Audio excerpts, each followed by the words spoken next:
ఆడి గురించి వీడి గురించి ఏంటంటే పాల్గొనే గురించి గెలిచిన తర్వాత పాల్గొనే నిజతేటో ఆడి నిజతేటో అప్పుడు గెలుచుకోండి. అదండి. ఇప్పుడు చంద్రబాబుకి ఈసారి ఓట్లు ఎక్కువ వస్తాయంటావా? ఎందుకు రావండి? ఇప్పుడు 175 సీట్లు జగన్ కి వస్తాయనేసి జగన్ సవాల్ వదులుతున్నాడు. 175 సీట్లు ఖచ్చితంగా వస్తాయంటారు సార్ జగన్ కి? వస్తాయండి. నేను 10వ తారీఖు వెళ్తాను. నేను శాలరీ తీసుకొని వెళ్తాను. జగ్గంపేట 10వ తారీఖు వెళ్తాను. ఆడ బస్సు వేయకపోయినా నాకు నట్టలేదు. టైంకి వెళ్తానండి. టైంకి వెళ్ళి నేను ప్యాన్కే గుద్దుతానండి. మా ఆవిడ నా ఓటు ప్యాన్కే గుద్దుతాను. జగన్ కి రీసెంట్ గా ఎవరో వచ్చేసి ఆయి కొట్టినారని స్మూత్ మీద దెబ్బ తగిలింది కదా, దానికి ఏమంటారు? అది మిగతా వాళ్ళు పచ్చిమిరపకాయ ఆంధ్ర వాళ్ళు మనకు తెలియదు సార్.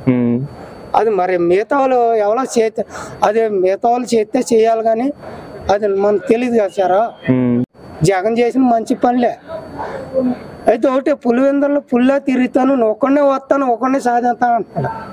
మంచిదే, ఎవరిని పట్టుకుంటా లేదు. మేము ఉంటే వేయండి, లేకపోతే లేదు, వేరే మనిషిని ఎత్తుకోండి అంటున్నాడు అంతే.